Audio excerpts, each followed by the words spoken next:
go.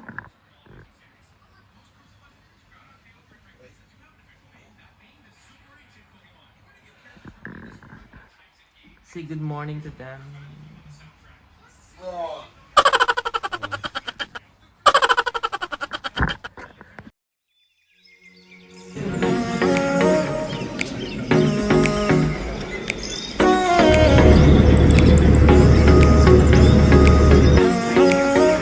Crazy building.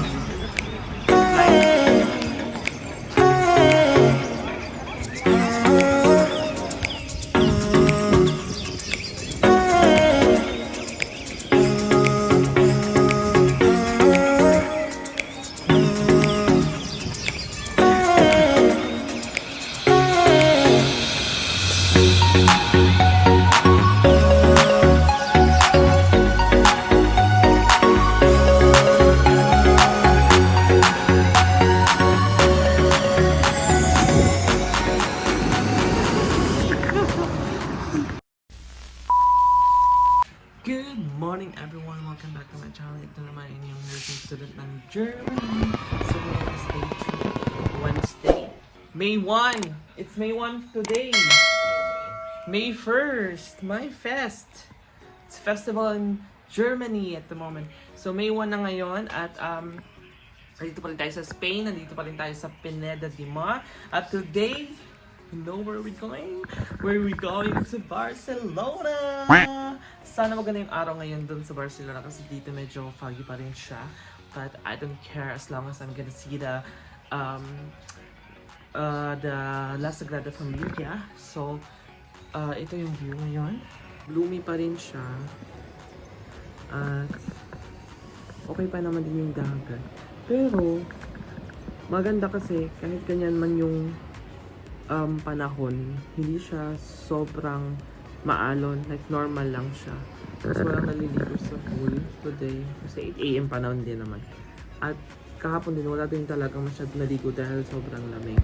Ngayon, kakain lang kami ng breakfast. At maganda na kang pumunta ng Barcelona. At isasama ko kayo. Aber natürlich! Isasama ko kayo.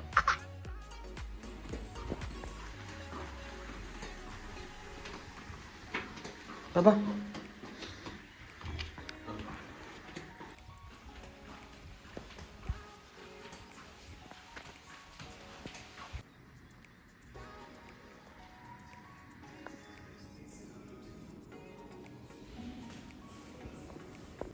Ito yung paper na ipapakita namin para sa breakfast. Nakalagay only breakfast, yung libre hanggang May 3. That's for today.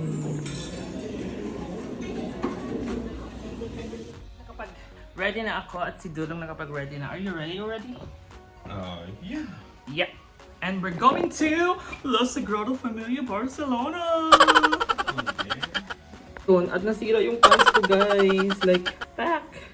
But, egal. May bag naman ako. Yun. Kaya, titingnan natin kung matatakpan niya. Pero ito lang talaga yung outfit natin sa La Sagrada Familia. Mamaya, mag-picture-picture tayo. Tapos, huwag mo ako mahalin dahil mahal kita. Mahalin mo ako dahil mahal mo ako. Because that is what I deserve. It's crazy if that's an obvious. Stop acting like you know my pain. Stop acting like you know it. Hindi go to Celine. And you will never be Celine. Sa labas at sobrang ganda ng panahon. Today. But sa Barcelona, ulan daw ng hapon. Estimated 5 PM. Agoy, natatakot ako sa aking pants dahil siya ay nasisira.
building.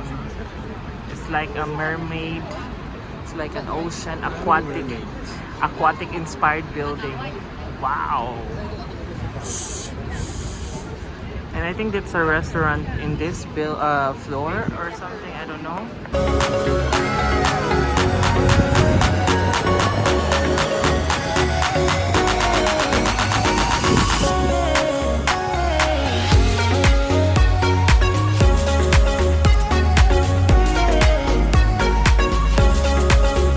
Punta kami ng shopping center.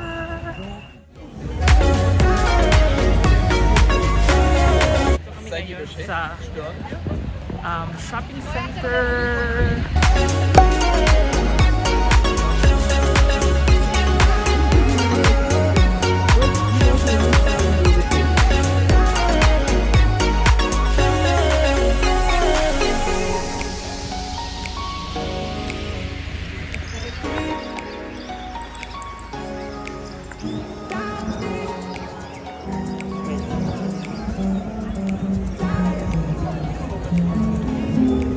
Kami po ay na-scam ng balloon. Anong gagawin ko sa balloon na to?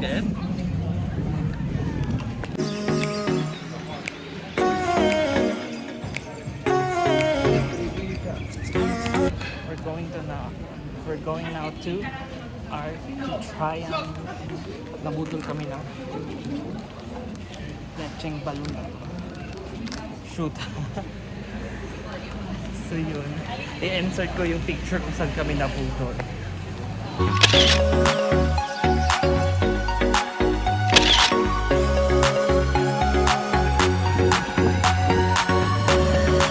We're now approaching the Arc de Triomphe.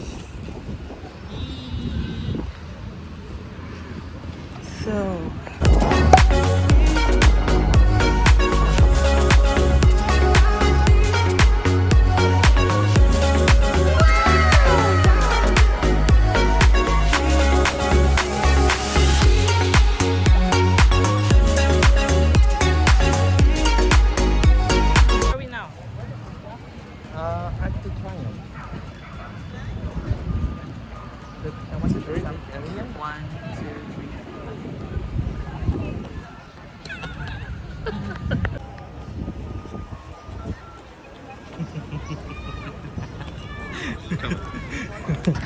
Ang 22 minutes na paglalakad, andito na kami.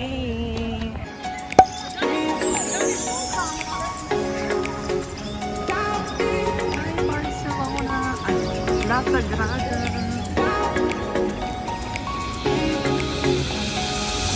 Ang tao.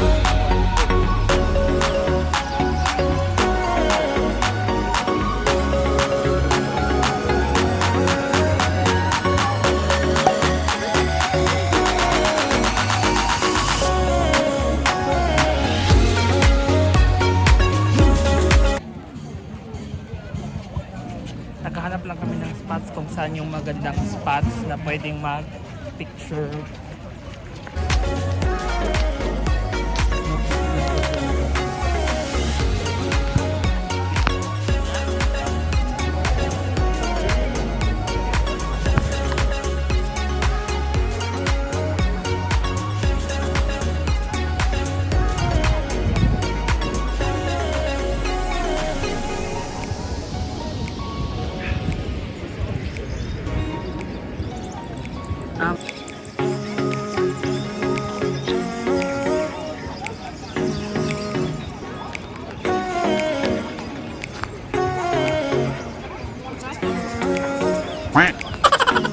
Marami yung tao dito, sobrang dami. Grabe. Tapos balak sana namin pumasok sa loob pero grabe yung pila talaga sa loob. Sobrang dami nila. Ito yung entrance. Iba din yung design sa likod. Sobrang ganda. Huwag mo akong mahalin dahil mahal mo. Ay, huwag mo akong mahalin dahil mahal. Mahalin mo ako dahil mahal mo. Because that is what I deserve. La Sagrada Familia Barcelona, Catherine Bernardo, and Daniel Padilla.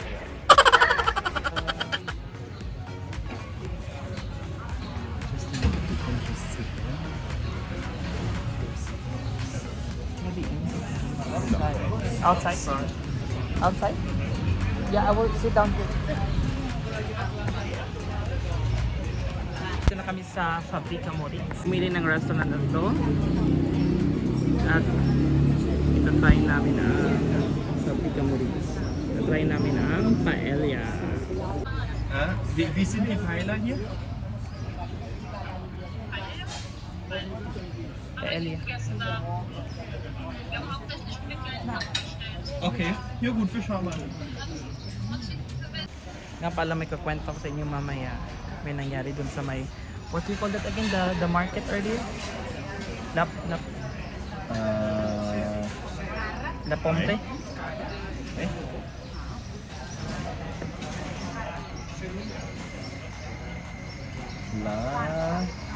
La Rambla. La Rambla. May nangyari doon kanina. Ikukwento ko sa inyo mamaya kasi medyo maingay dito kasi maraming tao. Malaki yung restaurant. Try namin yung paella.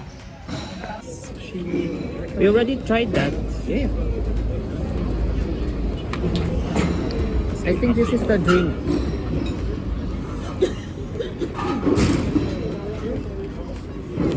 They have paella.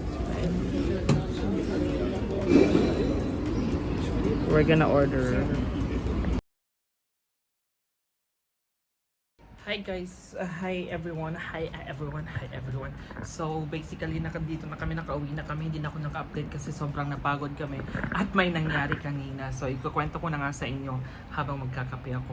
So kanina, merong, yun nga, nung pumupunta kami dun sa may market na sa may Barcelona is naglalakad lang kami tapos may nakita ako para siyang building na yung parang paganon na building, pa-triangle na building. Tapos sabi ko, baba, hinto muna kasi pipicturan ko. Tapos bigla na lang may dumura sa akin, like dumura talaga. Buti na lang hindi masyadong malakas yung, actually malakas yung pagdura niya pero hindi umabot sa akin, o kung may umabot man sobrang nakakadiri talaga. At kaya pagkatapos nun, kahit hindi ko naramdaman na may dumura sa akin, I mean yung laway na pumunta sa akin is nag-alcohol talaga ako lahat, pinahiran ko lahat ng alcohol sa katawan ko, pati sa bag ko kasi baka may hindi ko nga alam kung may tumama sa akin. Hindi ko talaga alam kung bakit niya yung ginawa sa akin. Hindi ko din alam kung bakit siya naggalit or something. Parang dumaan lang ako tapos huminto konti, pumunta doon sa may parang yung picture nga nun, ipapakita ko yung picture, ito yung picture.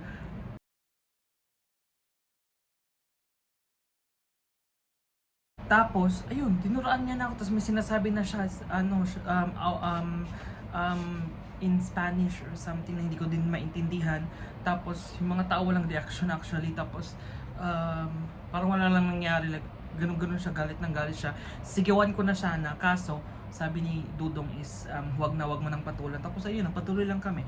At isa pa ay yun nga yung sa restaurant, medyo nag-away kami papunta dito, wala gimikan, dahil ang sabi niya is before kami pumunta dun sa Barcelona, sabi niya kakain kami ng paella. Tapos may restaurant daw na nire-recommend niya para kumain ng paella. Pero pagdating namin doon, wala pala.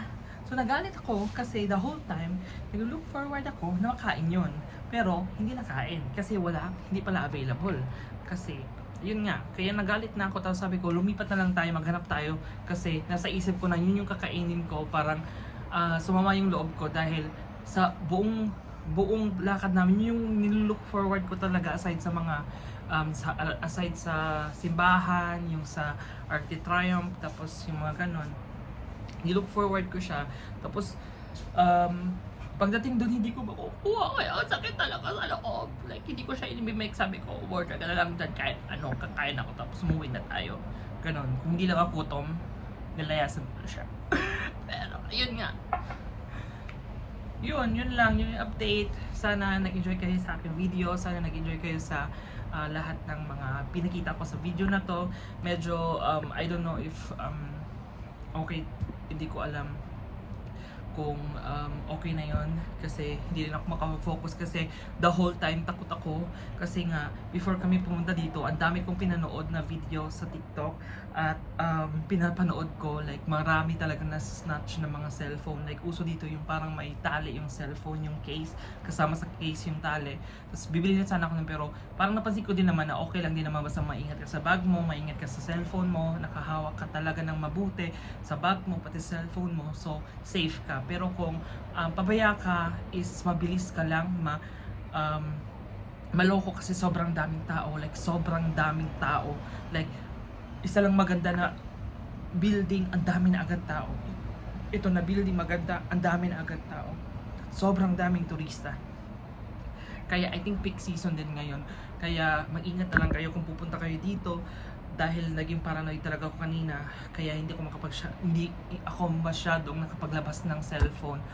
Yes, hindi na yun masyado kasi pag alam kong safe, lahat talaga binivideohan ko, lahat na posibleng magandang videohan, binivideohan ko. Kaya ayun, sana nag-enjoy kayo guys, at don't forget to like and subscribe to my channel. At kita-kita tayo sa sunod na vlog. Tomorrow is our last day, our last full day. Tapos sa Friday, uwi na kami. Bye-bye!